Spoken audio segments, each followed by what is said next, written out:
We need to have them. Just like you plan your next birthday party or you plan to take your kids to soccer or ballet, these are conversations that need to be had. Because no matter what, we're going to be exiting out of here too. And we have to make sure that our loved ones know what our requests are.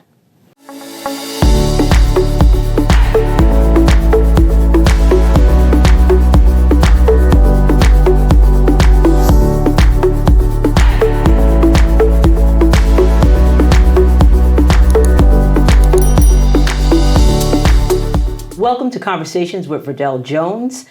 We share informative and enlightening conversations, and we empower your passion with purpose. I am your host, Verdel Jones. Thank you so much for joining us.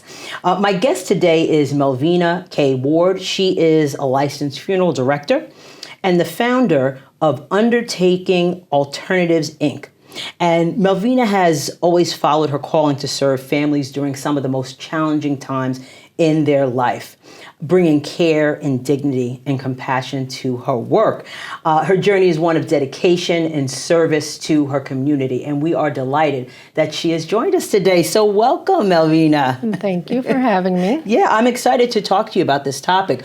We met at the Black Business AI Expo Yes, ma'am. about a week ago. So it was a pleasure talking to you and getting to know a little bit about what you do. So let's dive right in. And again, thank you so much for being here. Thank you for having me. Yes. So one of the things that kind of struck me was you said that you've always known that you wanted to be a funeral director, even at a young age.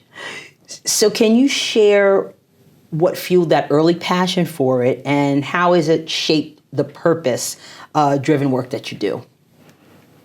Well, thank you for asking me that. I feel that the situation that brought me here today, I had a cousin. He was hit by a car, and he was on life support. We were young. I was probably 8 or 9, so I don't recall how long it was. It seemed like a long time. He passed away. At that time, we weren't able to go into the front of the church, so we had to stay in the back. And so when our parents were up there and they were crying and they were hugging each other and they weren't paying attention, I snuck up to the front. And so I'm viewing my cousin as he lay in the casket, and to me, he looked as if he was just sleeping. And I couldn't understand why they were crying. At that young age, right. I just thought he was asleep. Wow. And so I said to myself, I'm going to do this, and I want people to be happy. Oh, wow. And so it just followed me all this time. And so here I am, and I just feel like it's what I'm supposed to do. Wow, thank you for sharing that. And as a child, such insight and how that stuck with you, because you've done other things before you got into this, right? But Yes, that's something that stuck with you. I think childhood experiences, sometimes they lay dormant a little bit, and then there's an opportunity to ignite them. So that's an interesting story. Thank you for sharing. So your career, and as we were saying, your career, your journey started in healthcare and mental health before you actually went into the funeral services. Yes. How did those experiences kind of prepare you for this? Because you know what, it leads you to something. Mental health, I would think, especially. But how did those careers help you in this line of work? I feel that it helped me when I did nursing. It helped me because I cared for people before they transitioned.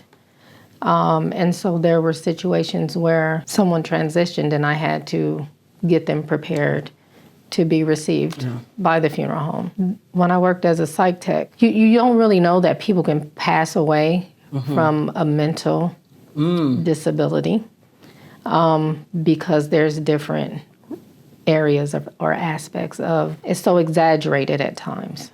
right? So if it's someone who might be schizophrenic or depression or things like that, and how that can result in maybe an untimely death. Yes, ma'am. Yeah. Okay. Yes, right. ma'am. So I'm sure that definitely had an impact on how you work with your clients as well. Yes. That mental health piece especially, right? Yes. So you're the founder. So after the healthcare, after the mental health, you are the founder of Undertaking Alternatives, Inc. What inspired you to start your own business? Because it's one thing to work in a funeral, in a funeral home, but why did you want to start your own business? And what is your unique approach to undertaking alternatives? I've always wanted to be my own boss. Okay. I just needed to be in an area of my expertise to pick and choose from my colleagues that were beneficial for me, because everyone doesn't handle families and care for the deceased as we feel like they should, as well as a lot of other areas of professions, right? So for me, I wanted to pick the good things, the good traits, Right. and carry them on with me and my company to better service the families that I serve. You only get one chance to do it. Yeah, that's true. There are no right. do-overs. It's no, oh, let me try it again. You need to get it right the first time. And you need to make sure that the family is satisfied with the services that they're receiving and the care of their loved one. And you do, it's soup to nuts. Yes, ma'am. So you really, from start to finish, you work with your families to send their loved ones off in the way that they see fit. Yes. Right. What is unique? One thing I will say is unique, that I found unique, is you're totally transparent on what it will cost for someone to have services for their family. And that kind of blew my mind, because I've been in that experience, more than I would have liked to. And it's not like that. Why do you feel so importantly that you need to be transparent in the financial aspect of this? Why not? Okay. New York state law says that we have to make available our general price list. Our general price list has all of our prices on it. So if by law, if you call me or text me or come in and say, I need your price list, I have to give it to you. Okay. So if by law I have to provide it to you, why not break down the prices for you? So Right. you don't have to, you can look at the sheet and you can see what it is, and this is what I think I want, or this is what I want to have, and I may want to add this or that or whatever. But I give you the basics because by law I'm supposed to. Okay. And I don't think I've ever been on a funeral site where it was that transparent. You know exactly what you're getting into, so there's no kind of guessing about it, because it's kind of you're getting the services together and you're like this, trying to, and then you look Right. at the price like, oh goodness, for all of that, So I appreciate that you do have it on your website and you do make it clear so people can understand. Yes, ma'am. This can be definitely this can be a very uncomfortable time for people, and disgusting, not only when something happens, but even talking about end of life planning. What advice do you give families about having those conversations early? We need to have them.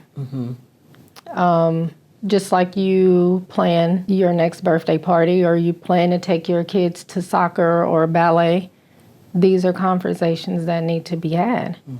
Because no matter what, we're going to be exiting out of here too. And we have to make sure that our loved ones know what our requests are. And how do individuals, families start those conversations? Because it can be difficult for some to have them. What are some suggestions you would give for them to start those conversations?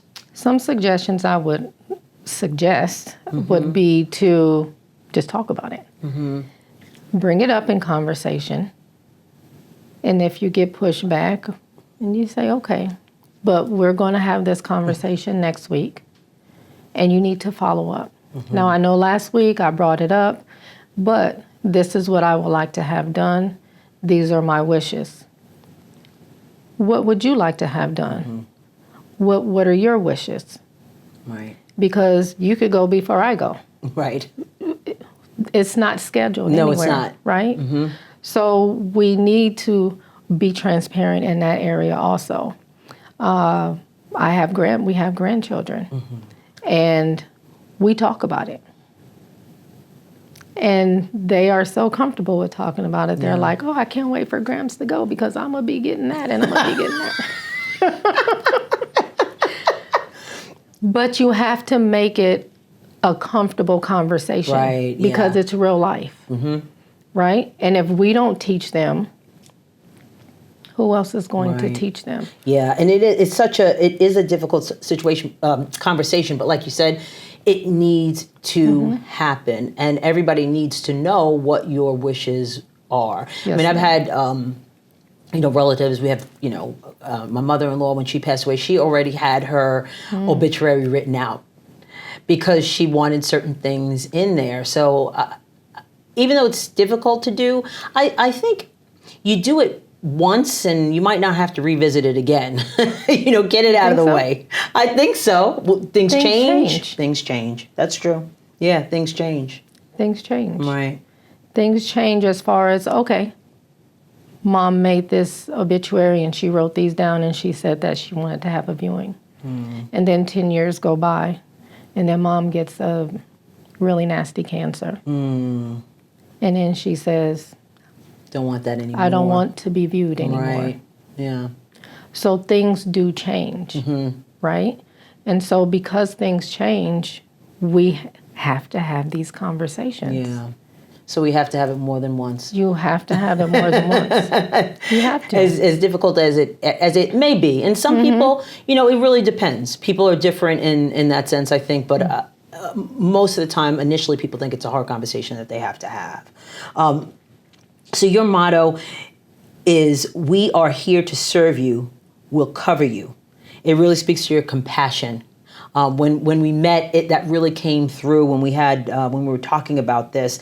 How do you bring comfort to families during this emotional time? And what, that unique part of your business, how do you go about that? I just try to enlighten them. I try to, use some humor. We all need to laugh. I encourage them to share things about their loved one with me. Because I'm going to pick up your loved one and I know nothing about them. Tell me something about them. So then they start to share certain things with me. And then once I get a feel for my family that I'm working with, then I'll be like, okay, I can make a joke here or, say something funny there. And so we're family. Right. Because we're sharing so much personal information. You're telling me so much stuff about you. There are things that families talk about that they may not need to talk about in front of me, but they do. So I know a lot of your personal information, so we're family too, right? And so I care for my family, I'm going to care for your family because now we're all family. Right. And so that's just what I do. That's great. I mean, it is such a intimate discussion that you have with your family. So I'm sure they appreciate that very much. I hope so. I'm sure they do. So with being a funeral director, it can be emotional for the families, but how do you deal with that on an emotional level for your own well-being when you see these families going through this? That could be difficult. There are some difficult times.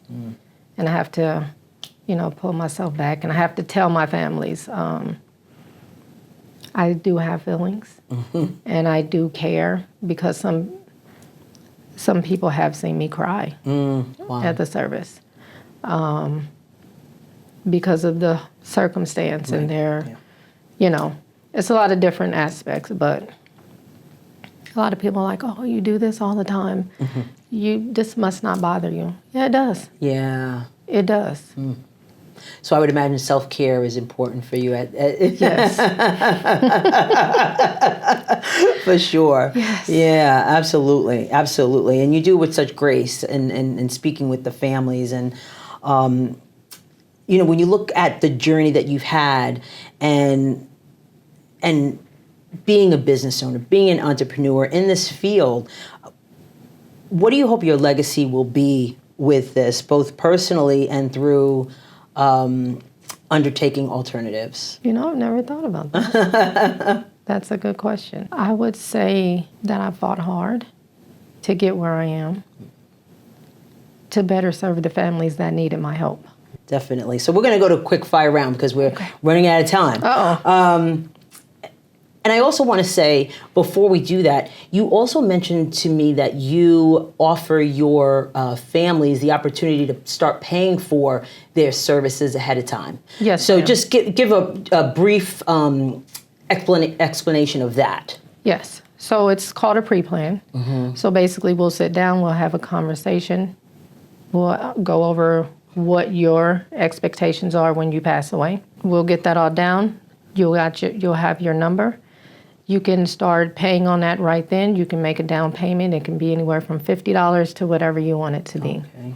The monthly payments can be whatever you can afford to pay. There is no minimum, Oh, okay. right? And as long as it's paid off before you pass away, the price will be guaranteed. The funeral home charges, not the cash advances, because the prices are always going up. Okay. It earns interest, so the interest should offset whatever inflation comes, right? And then say you create it here in New York and then you move to Florida. You can still use your pre-plan in Florida. Okay. You just let your family know, to tell the funeral home in Florida to reach out. Wow. And then it can be transferred. That's a great idea and a peace of mind for the family for sure. Yes, ma'am. Yes, absolutely. And just real quick, and if for whatever reason you fall on hard times, you don't lose anything. You pick back up when you get back on your feet, and you start paying on it then. So you're not penalized. No late charges or Nope. penalties or anything like No, that. ma'am. Okay, that's great to know. That's a great service. Yes. Yeah. So let's go. Quick fire round. Okay. One lesson life has taught you through your work. Be positive. A self-care ritual you never skip. Drink water. Stay hydrated. Stay hydrated. One word that best describes your purpose. Love. Yeah. Oh, I like that. Thank you for those. Those are Yes, great. ma'am. So your journey reminds everyone that's watching that even in life's hardest moments, purpose can bring peace, not just to others, but to everyone. Yes. I want you to let people know right in that camera there where they can reach out to you and get more information about Undertaking Alternatives. Right Yes, there. ma'am. You can always reach us. The number is 631-413-9664. You call, I answer. FaceTime, I do FaceTime. Facebook, Undertaking Alternatives. Instagram, Undertaking Alternatives. Snapchat, I see dead people. I'm always available. Thank you so much for being a guest on Conversations with Verdel Jones. Just informative information for people to really think about.